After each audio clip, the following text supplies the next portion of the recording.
2000 Trees with Bears in Trees. We're Bears in Trees. Here we go. Woo. I'm collecting all the All the woos. Right, do you want to introduce yourselves? I'm Ian. I'm Nick. I'm George. And I'm Callum. And we are Bears in Trees. There we go. How lame. I got the wrong band name. I'm an idiot. Right, the first time I saw you guys was you headlined Golden Touch Festival in Portsmouth. And I want to say like 2022, was it? That would have been right. Something Yeah. 22. Yeah, 2 years ago. And like I hadn't heard of you guys, and then suddenly all these kids started coming in with bear like ears on. I was like, what is going on? Like, Did do that, yeah. I remember that festival. That doesn't always happen, but that festival's Portsmouth. Something about Portsmouth. They love a bear here. They love a bear band. Yeah, I like Portsmouth. see, I thought it was like I was like, these guys have got like a proper little cult following going. Like, Oh, days. we do have a pretty cult following. Yeah. But that was a great show. We enjoyed it. Yeah. It was really fun. We had a really good Chinese food that day that set a very long-running precedent in our band for how good Chinese food can be. So Very true. It was good. Always going to be a good show. Yeah. That what defines a show. But the food was good beforehand. Very much so. Very much so. Like for example, we keep a track of all the amazing food places across the country, and that's really why we go to any city. The shows are secondary. I mean, what's the catering like at 2000 Trees? It's Are been you good. coming back? I've enjoyed it. Yeah. I'm coming back. It was great. Lovely, yeah. I loved it. It was rubbish. We're not coming back. That's it. We're done. We're not even playing it today. So yeah, obviously, one of the big things, you guys, is a headline tour in the US of A. Yes, our first full US headline in September, October. It's going to be a lot of fun. We're super excited for it. Like, how long have you been dreaming of that moment? Well, I mean, so we went out first to the United States with a band called Just Friends, who are a California band.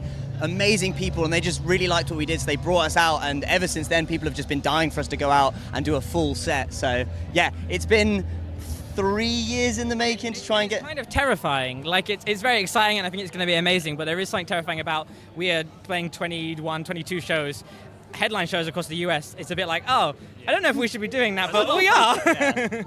The US is so freaking big. It's massive. Yeah, I mean, 21 shows, that's nothing. You should do 45. Well, That's not even every state. We just came off tour with the wonderful Happy Fits, and they did a US tour twice over, the double US tour, and it was like, I don't know, 2 months, 3 months? Crazy. Constantly on the road. I mean, you should get some good food. Yeah, I mean, well, the American food, it clogs you up.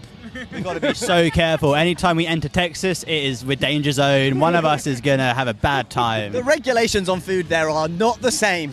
That's all I'm going to say. Yeah, true. So there's one question I'm asking everyone this weekend, which is, who was your gateway band into alternative music? What was the band that you first heard and was like, oh, I like these guys. These made me pick up a guitar, or made me pick up a bass? Fall Out Boy. Oh. Probably Fall Out Boy as well.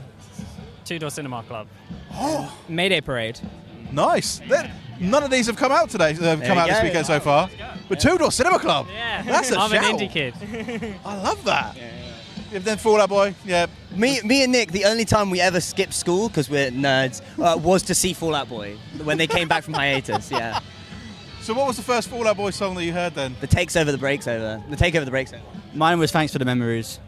Nice. I mean, Thanks for the Marriage, I think, is their best song. It's up there as one of the best singles for sure. Yeah. I love the one of the best drum beat. singles. That's so elitist. I love that. Oh, real fan over here.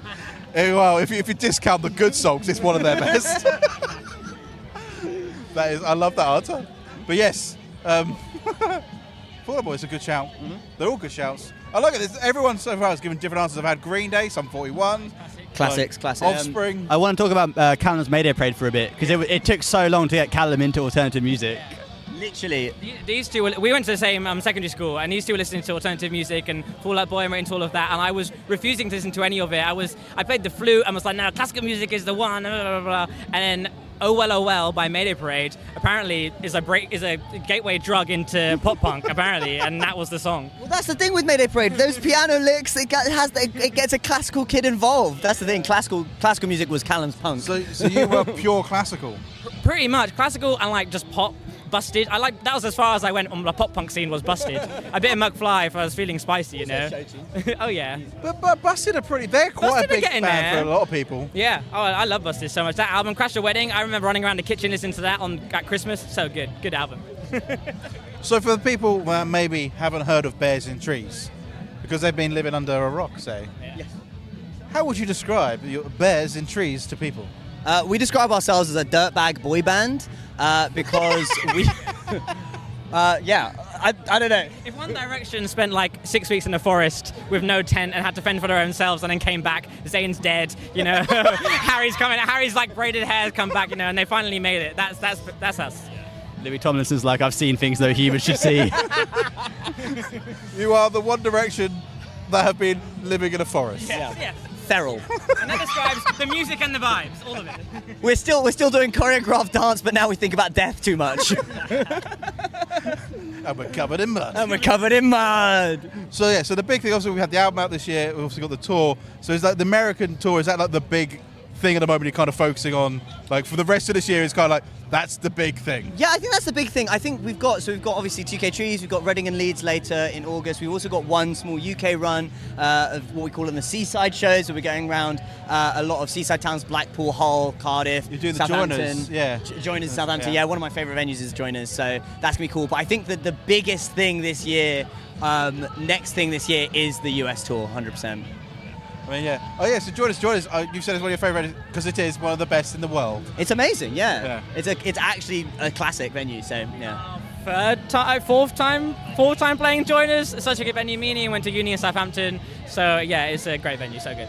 Yeah, we live in Fareham, so we're just literally down the road. Classic. And the Joiners is just, I don't know what it is about it, because like, as a punter, I think it's amazing, but every band always says it's amazing as well. So what is it from your perspective that makes it so good? I think because so many bands say it has a legacy, you assume it has a legacy, and it's almost like bands claiming it has a legacy just builds it up to be this wonderful venue, you know? I think it's completely vibes. Like the Joiners, there's no side of stage access. You have to walk through the crowd. Like that should be bad. And like the weird stairs to get up to the bathroom in the green room is like, it's lovely. It's just kind of a room at the top, and it's just like, it shouldn't be amazing, but it's just vibes. I think good venues are good because they have good vibes, and the Joiners has that. And it's just the people, the staff, the people who work there are also always just lovely to work with. And yeah, I just think that it's a myth. It's mythologized itself. It has, and being a part of that myth makes you feel good.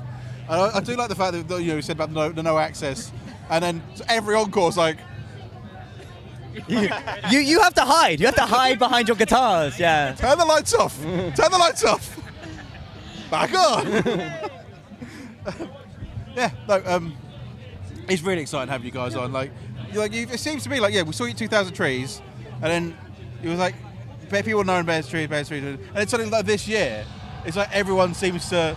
Like, it seems to be like, for me, from my perspective, it seems like you've kind of blown up this year. What's felt nice is we feel like we're a little bit more of a something that Nick said recently. We're more of a band with a capital B.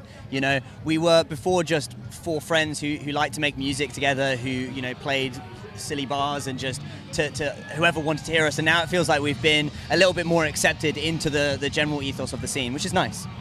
And also, doing an American tour, that's a big thing for a band to be able to tick off. So we could do our own country. Every band where they're from, we could do that. But to go, we're gonna go try America. That is do America with completely independent. Wink, wink. Yeah, there we go. Because we got a great community behind us, and our community is everything. They have supported us through everything, and they truly believe in the mission. And sometimes the industry doesn't, but your community always does. So that's what we care about. And that's what I kind of go back to the kids with the hats, bear hats. Because I saw obviously you declined like a major record label deal, and you're doing it independent. And I love the fact that nowadays it seems to be, because you can reach an audience in so many different ways, building that core fan base, and they are really supportive of bands. Like you see it with loads of bands. The Dwarves fan base is really there. There's loads of bands like without that group of people, you wouldn't exist. And I love the fact that you can do that. And you've got that.